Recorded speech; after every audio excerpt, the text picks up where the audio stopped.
Jack el Destripador fue el primer asesino en serie. En 1888 descuartizó al menos a 5 mujeres y nunca fue capturado. En aquella época no podían identificarse las huellas dactilares ni el grupo sanguíneo.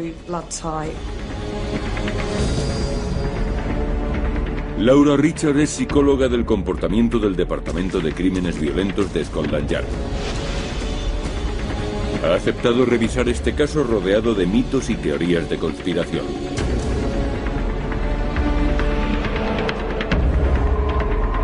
Laura lleva 10 años estudiando a los criminales más peligrosos, violadores y asesinos en serie.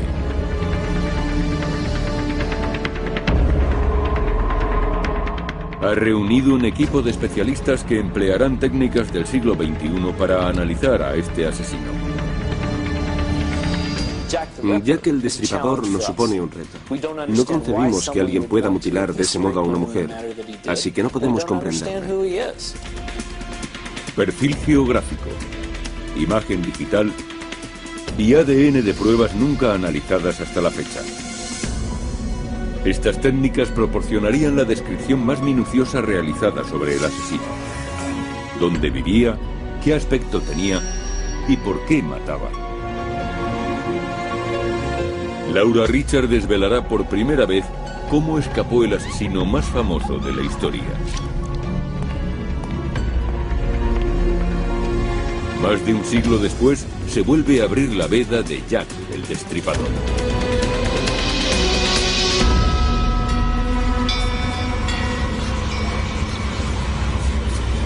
Jack el Destripador, el primer asesino en serie. But she was my wife, Polly Nichols. She was my sister Annie, the widow of John Chapman. Era un delincuente nato, un depredador que asesinaba mujeres. We lived together as man and wife. Her name was Liz Strider. No se limitaba a matarlas. Las mutilaba y las abandonaba en mitad de la calle. Había un componente de sadismo. Her name was Catherine Eddowes. Para Laura Richard, el caso de Jack el Destripador nunca se cerró. Hay muchos factores que me interesan de este caso, aparte del hecho de que ocurriera en Londres, donde vivo y trabajo. Me llama la atención la vulnerabilidad de las víctimas, lo triste de sus vidas y el modo en que acabaron.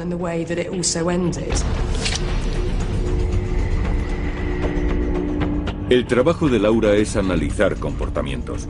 Cualquier actitud que tome un asesino es una pista sobre su personalidad. Hace más de 100 años de los crímenes de Jack el Destripador, pero aún pueden estudiarse. Como directora de la Unidad de Prevención del Crimen, puedo aprender mucho de este caso. Podría evitar algunos asesinatos. Estos crímenes han sido objeto de fascinación y repulsión durante décadas. Pero los datos reales fueron adulterados. Se interrogó a 200 testigos, se especuló con teorías inverosímiles y el caso nunca fue resuelto. La policía del Londres victoriano consideraba que el culpable debía de ser un demente.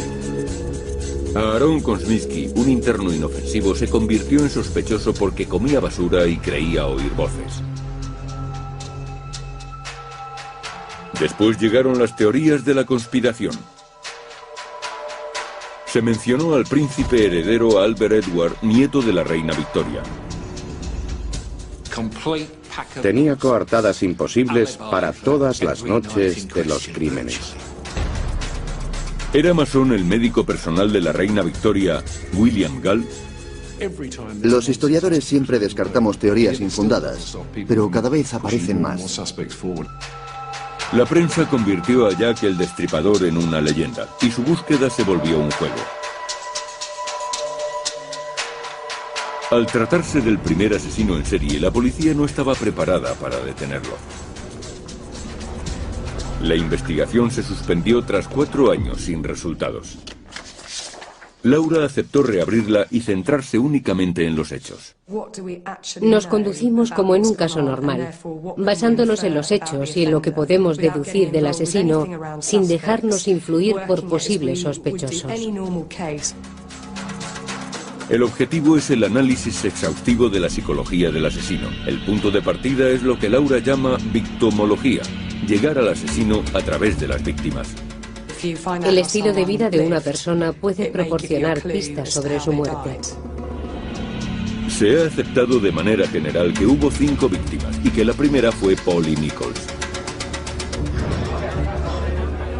Tenía 43 años e hijos ya adultos y estaba separada de su marido. No tenía residencia fija y pasaba la mayor parte del tiempo en la calle. Era alcohólica. She got drunk every time I took her back. That's why I had to leave her altogether. Para saber cómo comenzó aquella época de terror, Laura visita la escena del crimen.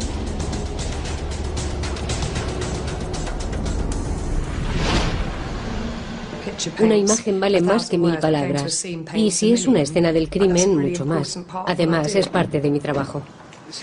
Esto es Bucks Row. Aquí ocurrió el primer asesinato, Polly Nichols, en la madrugada del 31 de agosto de 1888. Donald Rumbelow, experto en la figura del destripador, conoce todas estas calles a la perfección. Bucks Row está en el corazón del East End de Londres. Esta es la escena del crimen que menos ha alterado el paso del tiempo. La escuela que hay detrás de nosotros ya existía en 1888. La calle era una travesía de casitas adosadas. Ella yacía delante de una cuadra. Todo estaba muy oscuro. El único foco de luz estaba al final de la calle. Los pies apuntaban en esa dirección. ¿Quién la encontró? El cuerpo fue encontrado por 2 hombres que iban de camino al trabajo, Charles Cross y John Paul. Cross la vio primero, pero pensó que no era más que una lona. Al cruzar la calle se dio cuenta de que había un cuerpo debajo. Cuando el forense analizó el cuerpo, descubrió unos cortes profundos en el abdomen. Había cortes que medían entre 15 y 20 centímetros, y muchos otros que lo atravesaban de lado a lado. Las heridas de Polly fueron suficientes para causarle la muerte. Sus órganos sexuales estaban mutilados y Laura quiere averiguar la razón. Al asesinarla y después abandonar el cadáver, ¿se trataba de un crimen más o los motivos estaban relacionados con la manipulación de su cuerpo? Polly no fue violada, pero la naturaleza y la brutalidad del ataque dan una idea del estado mental del asesino. No fue violada, pero no podemos descartar el móvil sexual. Estamos hablando de un nivel de violencia tan alto que perfectamente podrían haber intervenido factores sexuales. Estoy convencida de que Jack el Destripador era un asesino sexual. El móvil sexual indica que podría ser obra de un hombre. Pero para saber qué llevó al asesino hasta Polly Nichols, Laura necesita conocer su historia. Todo es útil. Saber dónde compraba, quién era importante en su vida, si tenía pareja o compañeros y el estrato social de su familia. La causa de su muerte, la razón por la cual fue escogida, subyace en su estilo de vida. She was my wife. I don't think she had any enemies. She was too good for that. Laura solicita la ayuda de un patólogo para averiguar cuál era el método del asesino y encontrar un patrón en sus crímenes.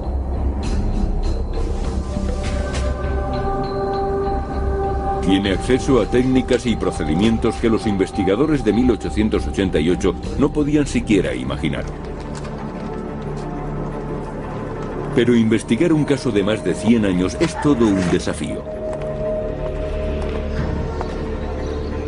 Estos crímenes ocurrieron en un lugar que ya no existe.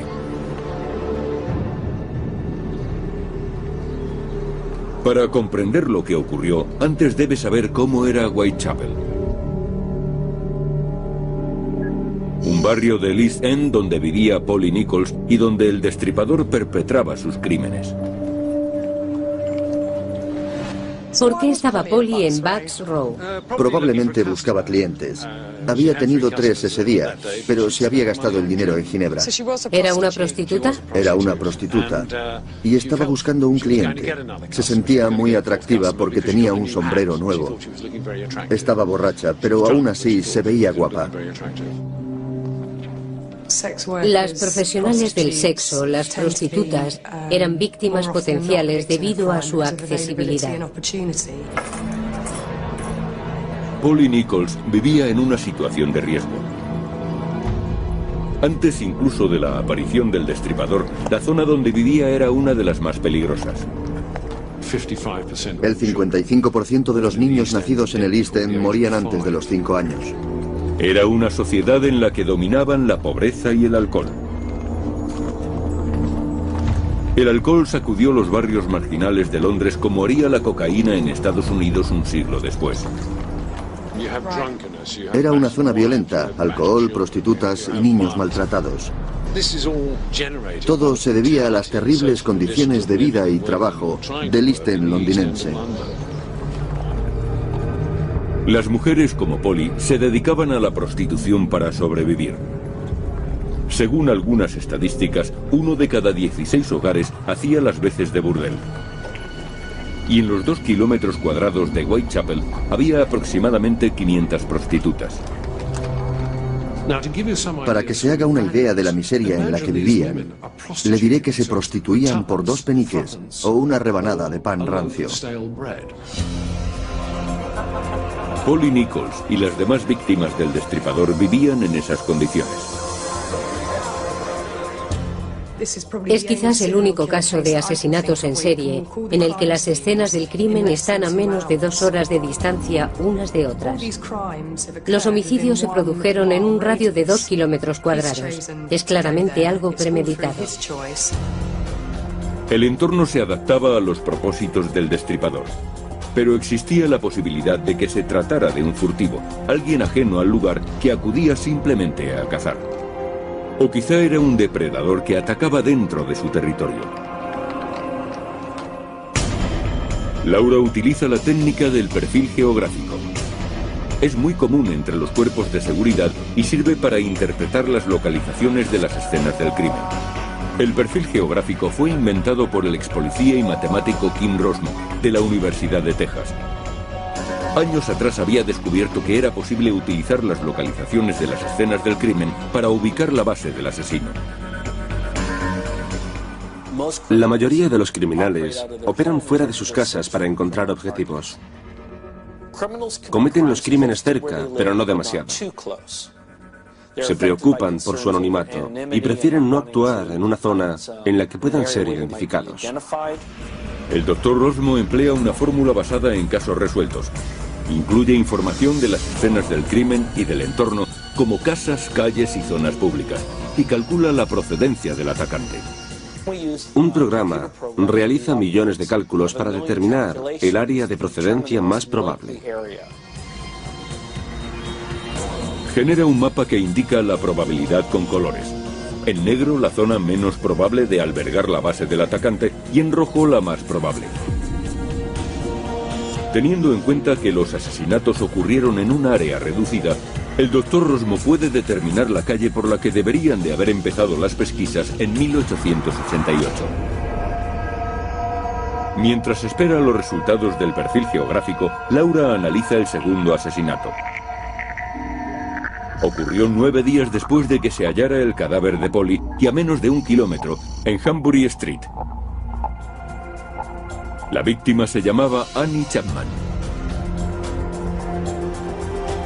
Este edificio, la casa consistorial de Soderick, era la oficina del forense. La oficina divulgó los crímenes del destripador. Laura ha venido a hablar con Neil Selden. Ha estudiado las vidas de las víctimas y según él, Annie Chapman estaba en una espiral de autodestrucción.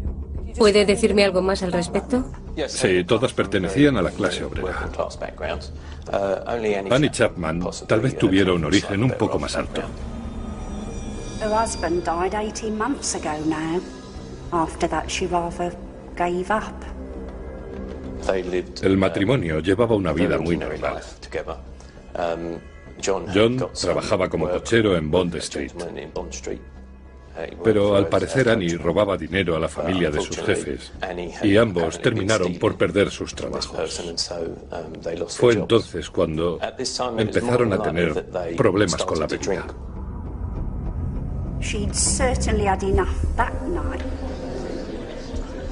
¿Entonces era algo típico? Sí. También sabemos que ejercía la prostitución. Sí, recurría a ello ocasionalmente. El patio donde Annie fue asesinada ya no existe. Pero para saber lo que ocurrió, Laura ha de formarse una imagen mental de la escena del crimen. Consulta fotografías y dibujos de la época. Recrea la postura del cadáver con un maniquí. Vamos a imaginar que estamos en el 29 de Hambury Street y que detrás hay una hilera de casas de 3 pisos de estilo victoriano. Sobre las 6 de la mañana del 8 de septiembre, John Davis, conductor de carros, bajó las escaleras del 29 de Hambury Street.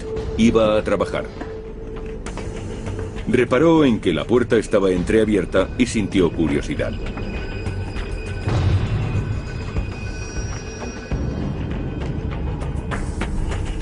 The head was 6 inches in front of the bottom step. The left arm lay across the left breast. The legs were drawn up, the feet resting on the ground, and the knees turned outward. Me fijé enseguida en que la escena era muy parecida a la del asesinato de Polly Nichols. La víctima había sido colocada como si la estuvieran exponiendo.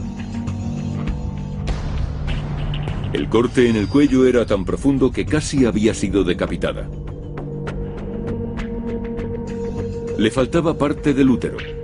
Le habían sacado los intestinos y se los habían colocado sobre el hombro izquierdo. Un testigo describió la escena. Todos los que vieron el cuerpo estaban aterrorizados, a punto de salir corriendo. En su técnica hay factores meramente funcionales. Dominar a la víctima, evitar que grite, inmovilizarla en el menor tiempo posible. Pero hay otros detalles que delatan su método. La satisfacción que todo el proceso le producía son factores exclusivos de este atacante en particular.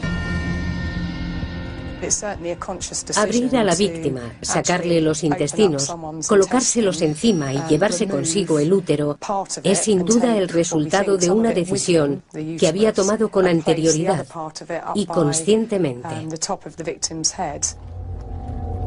Laura observa un comportamiento racional por parte del destripador incluso mientras asesina. Pretendía provocar miedo y perplejidad. Era parte de la emoción. El cuerpo había sido colocado a la vista de todo el mundo de manera intencionada. Este asesino sentía interés por la reacción del público y por el impacto que tenían sus actos. Era racional y calculador. Pero se colocaba en una situación en la que el riesgo de ser descubierto era muy alto. En el 29 de Hambury Street vivían 17 personas que entraban y salían constantemente. Podía haber sido sorprendido en cualquier momento. Escogió una zona muy concurrida para atacar a sus víctimas. De hecho, la zona en la que vivían sus víctimas. Estaba dispuesto a asumir grandes riesgos. Eso demuestra el autocontrol del destripador. Se trata de alguien que no puede dominar sus impulsos de matar a pesar del peligro. O bien de alguien muy disciplinado y confiado que sopesa los riesgos y juega con ellos. El comportamiento de Annie nos da la clave. Probablemente se fuera con él voluntariamente. De haber sido obligada, hubieran forcejeado y los vecinos lo habrían oído. Lo más seguro es que pensara que se trataba de un cliente inofensivo. Él la haría sentirse cómoda.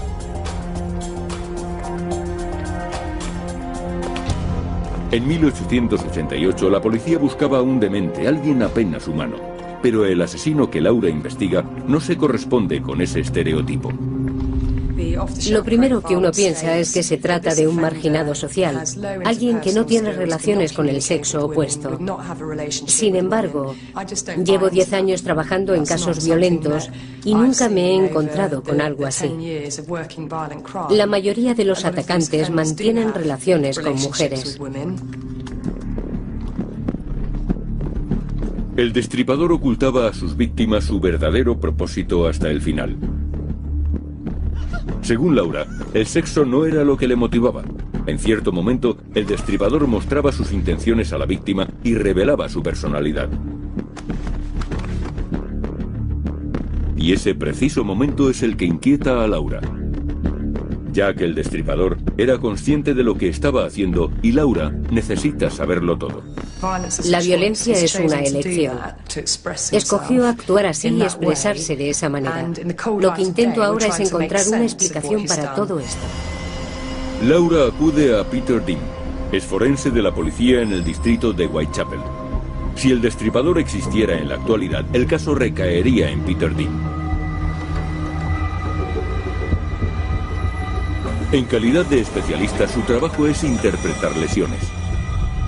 Analizando las distintas heridas producidas en los asesinatos, es capaz de reconstruir el proceso. Clasifica el ataque en varias fases diferenciadas: control, asesinato y mutilación. Llevaba a cabo los 3 pasos.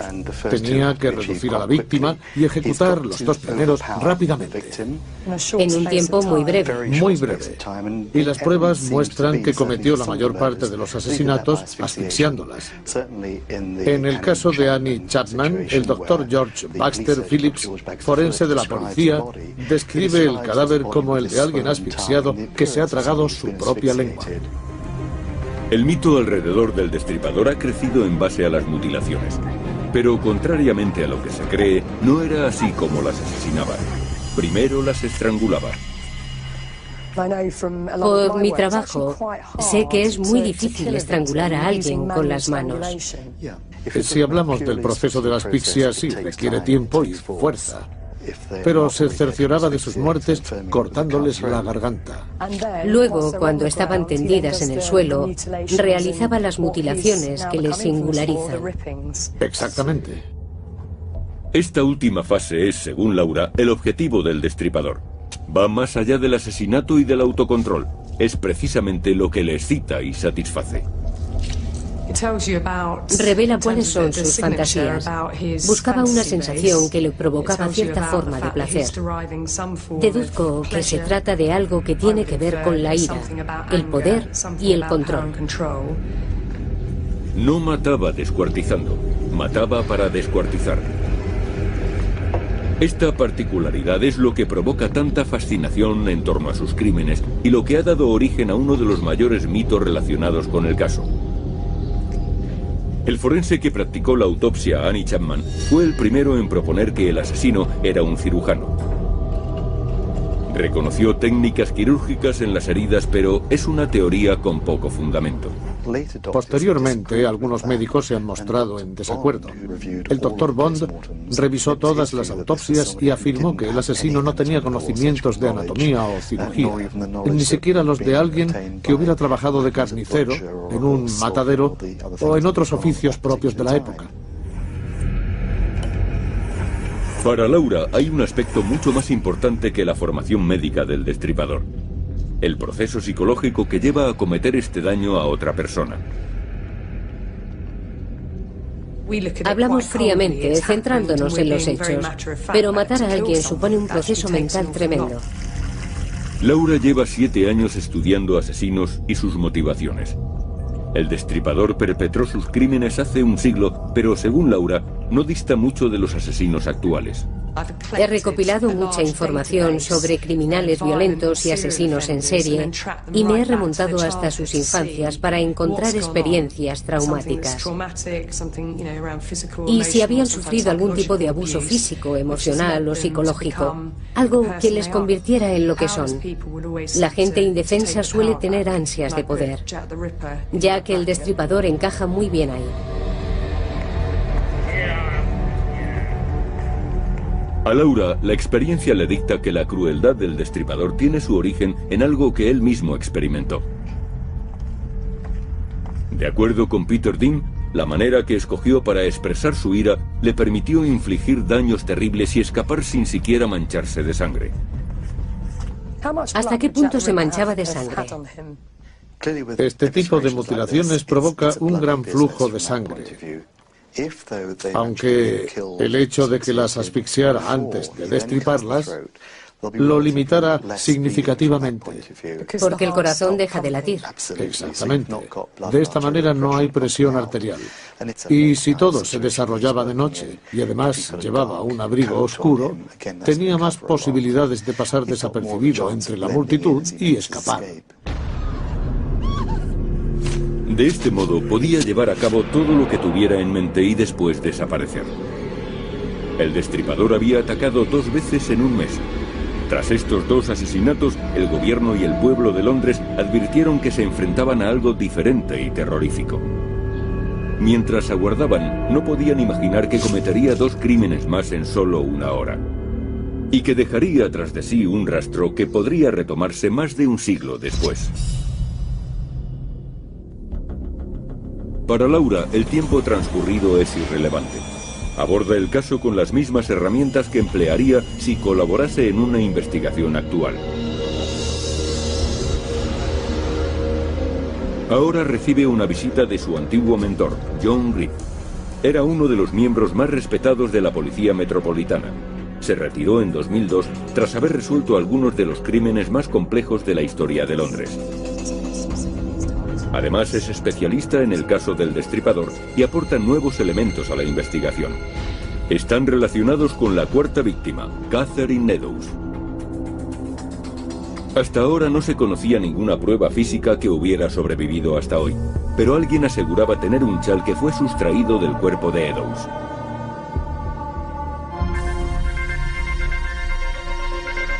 Los forenses se han desplazado para recoger muestras. La autenticidad del chal es discutible. Pertenece a los descendientes de un policía que acudió a la escena del crimen. Ahora es propiedad privada, pero en el pasado estuvo expuesto en el Museo del Crimen de Scotland Yard. Si es auténtico, se trata de la última conexión física con el destripador. Este es el supuesto chal de Catherine Eddowes. Tenemos que hacer pruebas para saber si el ADN encontrado en él se corresponde con el de alguno de sus familiares aún vivos. Las muestras de ADN son inútiles sin algo con lo que contrastarlas, pero ha habido progresos en este campo. Los descendientes de Eddowes han aceptado que se les tomen muestras de ADN.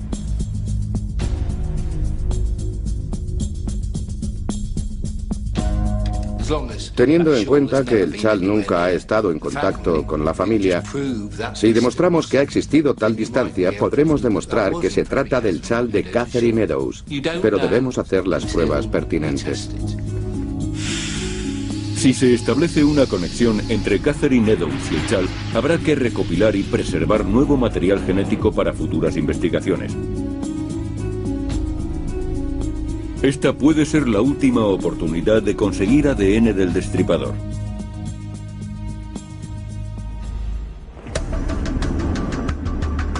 Catherine Eddowes fue asesinada el 30 de septiembre de 1888.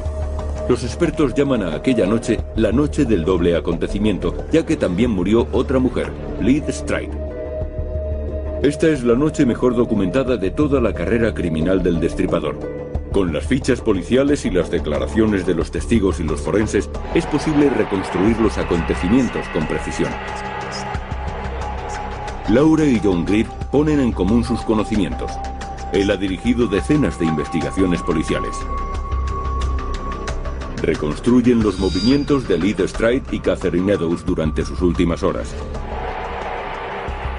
A las 8 de la mañana del 29 de septiembre, Catherine fue vista saliendo de una casa de empeño. Acababa de empeñar un par de botas de su compañero, John Kelly. Consiguió 2 chelines y 6 peniques que gastó en comida. Eso nos muestra la miseria en la que vivían si empeñaban sus zapatos. ¿Cómo recuperaría las botas para ir a trabajar? ¿De dónde sacaría 2 chelines y 6 peniques? Se sabe que Catherine Eddowes ejercía la prostitución y seguramente tuviera otra fuente de ingresos, ya que gastaba mucho dinero en bebida. Los informes la sitúan en Aldgate High Street a las 6 de la tarde. Estaba muy borracha, lo que la volvería más vulnerable. Era justo la misma situación que la de los otros 3 casos. A 1 kilómetro de distancia, Liz también había estado bebiendo. La vieron en la taberna Queen's Head y más tarde en el bar de Bricklayer Arm. No tenían mucho más que hacer. Estaban el alcohol y el sexo, nada más. Al igual que Catherine, Elizabeth Stride también era prostituta. Había nacido en Suecia en 1843, pero gran parte de su historia es confusa, ya que Liz mentía acerca de su pasado. She told me that she'd been married and that her husband died when the Princess Alice sank. It wasn't true. De acuerdo con los registros, Catherine Eddowes fue detenida a las 8 de la tarde por embriaguez e incapacidad. Las 2 mujeres llevaban vidas similares en la misma zona geográfica. Ambas eran prostitutas. Había mucha gente en la calle esa noche. ¿Por qué ellas? Liz Stride and I lived together as man and wife. She was a very quiet, sober woman. Los testigos que hablaron de Liz Stride tuvieron otra percepción. A las 11 de la noche la vieron en la puerta de una taberna con un hombre no identificado. De hecho, se la vio con 3 hombres en las siguientes 2 horas. Sobre las 12:45, James Brown, un estibador, regresaba a casa cuando se cruzó con Liz y con un hombre de 1,75 m de estatura, fornido y con un abrigo largo. Parecía estar cortándole el paso y Brown, que más tarde identificaría el cadáver, la escuchó hablar.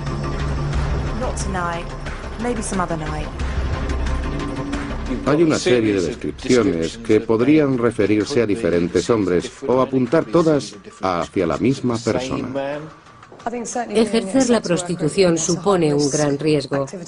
Las prostitutas están a merced de cualquiera, pero son igualmente un elemento problemático en una investigación. Pero si combinamos todo lo que sabemos, lo que dijeron los testigos, podemos crear un retrato robot. John ha decidido seguir el mismo procedimiento que utilizaría en una investigación actual: contrastar todas las descripciones aportadas por los testigos. De haber contado en 1888 con un retrato del sospechoso, ¿le habrían detenido antes de que volviese a matar? Catherine Eddowes estuvo a salvo, detenida en la comisaría de Bishopgate hasta la 1 de la mañana del 30 de septiembre. En ese momento, el agente de guardia consideró que estaba sobria y la soltó. Ella regresó a Aldgate. Lo más triste, y me atrevería a decir que lo sabían perfectamente, es que la dejaron salir en el momento y lugar en el que el destripador estaba buscando una nueva víctima.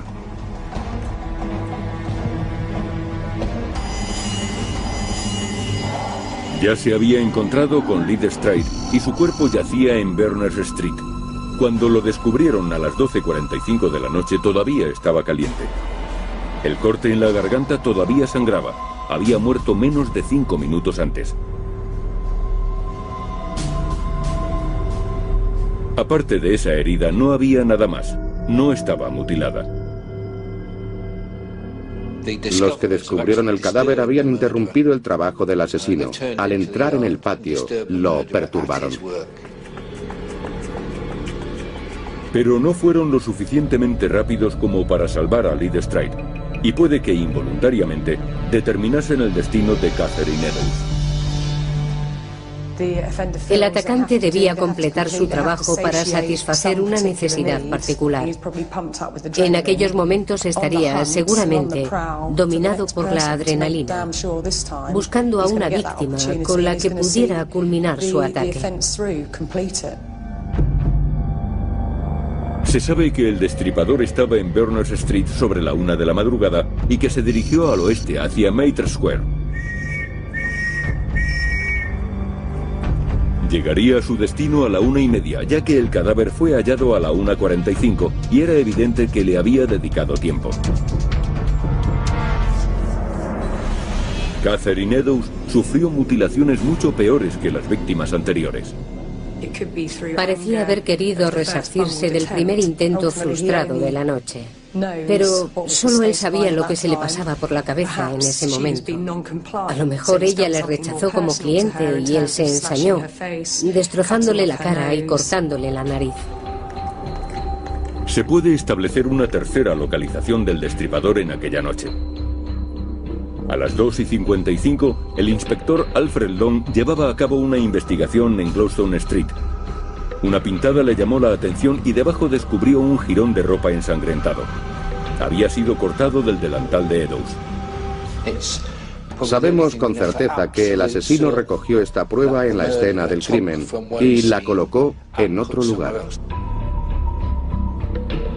Lo relevante del asunto radica en el momento y el lugar. En Berners Street lo interrumpieron. Al buscar una segunda víctima, reparó en Catherine Eddowes en Mitre Square. El hallazgo de Gloucester Street indica que había cambiado de dirección. Había completado su trabajo, la noche había terminado y se retiraba. ¿Se dirigía a casa? ¿A qué distancia vivía de las escenas del crimen? Una semana después, George Lars recibió una carta. Estaba al cargo del Comité de Vigilancia de Whitechapel, formado por ciudadanos que patrullaban las calles buscando al destripador. El encabezamiento de la carta decía, desde el infierno, y venía acompañada de medio riñón. Estimado señor Lars, le envío medio riñón que le extraje a una mujer que he conservado para usted. La otra parte la cociné y me la comí. Estaba sabroso. Si tiene un poco de paciencia, le enviaré también el cuchillo ensangrentado con el que lo estirpé. Firmado, atrápeme si puede, señor Lars. Los periódicos y la policía recibían multitud de cartas firmadas por el destripador, pero ninguna gozó de tanta credibilidad. Era un riñón afectado por la enfermedad de Bright, una enfermedad que se sabía que Catherine Eddowes padecía. La longitud de la arteria renal correspondía con la que permanecía en el cuerpo de Catherine. Todo aquello le daba mucha más credibilidad a la carta que recibió Lask. ¿Qué revela la carta de su autor? Algunos sostienen que se trata de un truco, que el destripador la redactó de modo que la policía pensara que se trataba de un hombre algo instruido. Laura recurre a la doctora Frances Rock, lingüista forense especialista en el análisis de este tipo de textos. ¿Qué puede decirnos esta carta acerca del agresor? Hay palabras interesantes. Dos de ellas están escritas con faltas de ortografía, como cuchillo y blanco. A nosotros nos parecen errores, pero puede que el autor no fuera consciente de ello. No podemos utilizar esta carta para identificarle, pero podemos hacer otro tipo de observaciones que nos ayuden a imaginar cómo era el asesino. Es evidente que quien escribió esta carta no era una persona muy culta. La carta revela poco de su autor, pero teorías de la conspiración aparte, la prueba más evidente es que el autor no era un hombre cultivado. Eso lo sitúa en las clases más bajas.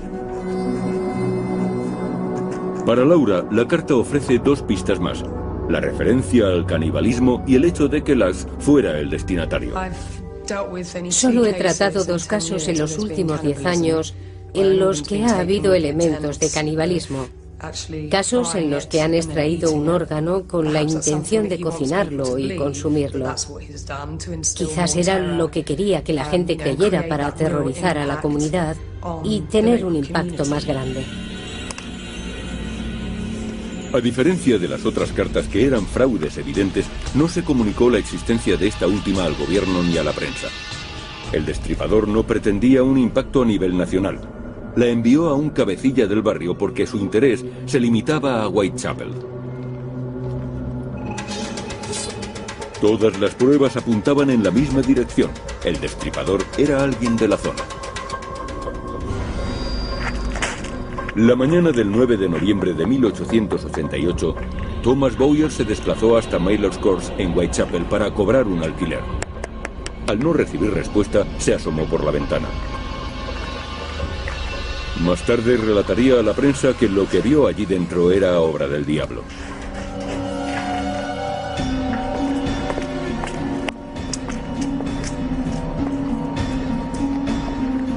La puerta de la casa de Mary Kelly estaba cerrada.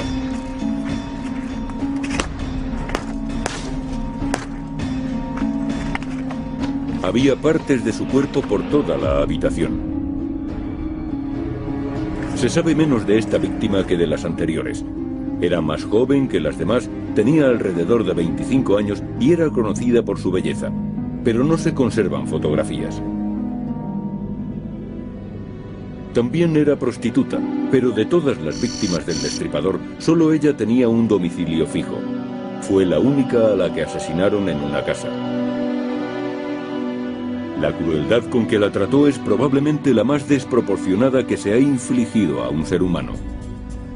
The face is gashed beyond all recognition. The nose, cheeks, eyebrows and ears being partially removed. Quizá pasó horas con aquel cuerpo. Puede que se sintiera cómodo en el lugar en que estaba actuando y que consiguiera dominarla rápidamente. Tuvo tiempo de hacer cuanto quiso, obedeciendo a su fantasía y a sus caprichos. Both breasts have been removed by more or less circular incisions. The heart is absent. La mayoría de los especialistas en Jack el Destripador sostienen que fue su último asesinato. Después de Mary Kelly y por razones nunca aclaradas, dejó de matar. Laura ha estudiado los 5 asesinatos. Todas las piezas que necesitaba empiezan a encajar. Los test de ADN, el perfil geográfico y el retrato del destripador generado por ordenador. Con toda esta información, ¿podría estar cerca de desenmascararlo?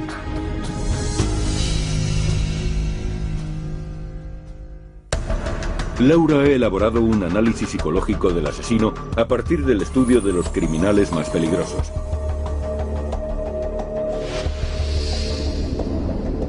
Asesinos y violadores en serie. Los homólogos actuales de Jack el Destripador. John Grieve, antiguo director de la Brigada de Homicidios de Scotland Yard, ha seguido investigando y aporta 2 nuevos elementos. El primero es el resultado de un intento de extracción de ADN de una prenda que supuestamente perteneció a Catherine Eddowes, la 4ª mujer asesinada. Era la última oportunidad, más de un siglo después, de obtener pruebas directamente relacionadas con el destripador y sus víctimas. Pero el test no reveló ningún rastro de ADN. No mostraba nada útil, nada que pudiese resultar definitivo o que pudiera servirnos siquiera como prueba. Sin el ADN no es posible hacer nada. Cerramos esa línea de investigación. Han pasado 118 años desde los asesinatos. Todas las pruebas físicas han desaparecido o han sido contaminadas. Sin embargo, existen muchas pruebas inalterables al paso del tiempo. John ha revisado las declaraciones de los testigos. Se asume de manera general que nadie vio al asesino y que simplemente desapareció en la niebla de Londres. Pero no fue así. Mucha gente le vio y la policía tomó nota de sus declaraciones.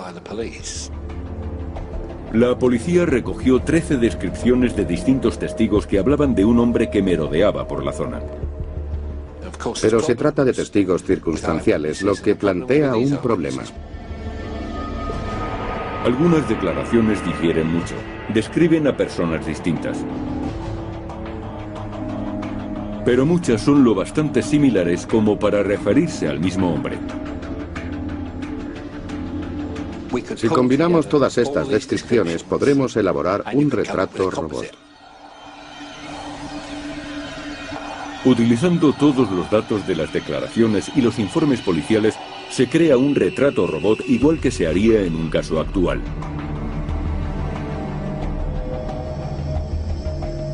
Entre 25 y 35 años. Entre 1,65 m y 1,75 m de estatura. Este es el hombre que las autoridades deberían haber buscado en 1888. Laura combina el perfil físico del asesino con su perfil psicológico. Según su estudio, no se trata del genio criminal de la leyenda. Desde luego no era Einstein. Sabemos que le gustaba asumir riesgos, que era impulsivo e irresponsable, pero nunca fue capturado y esto puede deberse en un 80% a la suerte, aunque un 20% recaería en la planificación de sus actos. Y era lo suficientemente listo como para sopesar los riesgos. Sabía cómo abandonar la escena del crimen si las cosas se complicaban, y también creemos que tenía determinación. Perpetró un doble crimen en una noche. No se limitó a agredir a Liz Stride y al no poder consumar su crimen, asumir que el riesgo era demasiado alto, se alejó 1 kilómetro y atacó a otra persona. No era un marginado social. No le suponía un problema abordar a las mujeres. Probablemente se tratara de un sujeto manipulador muy hábil a la hora de mentir convincentemente. Se acercaría y se comportaría de un modo encantador. Probablemente le bastará con eso, lo que no impide que también pudiera mantener relaciones a corto plazo con algunas mujeres. Era una persona que evidenciaba un desequilibrio emocional. Lo más probable es que no sintiera empatía ni arrepentimiento, ni siquiera culpa. No creo que eso le preocupara, seguramente veía a sus víctimas como objetos. Era la combinación de esos factores, encanto, determinación, crueldad y su habilidad para pasar desapercibido, lo que le volvía tan peligroso. La clave es que, de haber llamado la atención, los testigos le habrían mencionado con frecuencia en sus declaraciones, pero asumieron que era inofensivo y estaba justo delante de ellos. Vivía cerca de las escenas del crimen, en Whitechapel. ¿Pero dónde? Laura pidió ayuda al Dr. Kim Rosmo, que estaba convencido de poder identificar la calle en la que vivía. Su sistema de perfil geográfico ha sido empleado por las autoridades de todo el mundo para capturar asesinos en serie. Introduce las 5 localizaciones de los asesinatos. Las zonas rojas indican los lugares donde se debería haber investigado. Se pueden ver las zonas que el programa identifica como probables. Flower and Dean Street, Fashion Street y Troll Street, en el centro de Whitechapel. ¿Debió concentrar la policía sus esfuerzos en Flower and Dean Street? De aquella calle solo queda un pequeño tramo. Ha cambiado completamente desde 1888, pero el censo de la época nos muestra cómo era el lugar. Uno de los guetos más pobres de Londres. El perfil geográfico indica que Jack vivía aquí, entre sus víctimas. Se basa exclusivamente en los puntos concretos de los asesinatos, pero encaja perfectamente con la historia de las mujeres asesinadas. Un año antes de los crímenes, todas vivían en un radio de 100 metros con respecto a esta calle. De hecho, la policía investigó casa por casa tras el asesinato de Eddowes. No hay informes sobre los interrogatorios que se llevaron a cabo. Es imposible saber lo cerca que estuvo. Pero Laura está convencida de que Jack fue interrogado y descartado. Supongo que se produjo algún tipo de contacto entre Jack el Destripador y la policía. He oído a muchos agentes decir, sabré quién es en cuanto lo vea, pero nunca se da el caso, porque el agresor nunca es como lo imaginaban. Siempre lo descartan como sospechoso por el hecho de que es una persona normal y corriente, y esa es la clave. Se trata de alguien que es capaz de cometer actos atroces, pero que a la vez es una persona muy normal. Esto es quizá lo máximo que puede saberse del primer asesino en serie moderno. Si la policía de la época hubiera contado con las herramientas actuales, las cosas habrían sido diferentes. muchos no conoceríamos a Jack el Destripador. No existiría su leyenda. Si hubiesen contado con nuestras técnicas y con toda la información de la que disponemos ahora, le habrían capturado.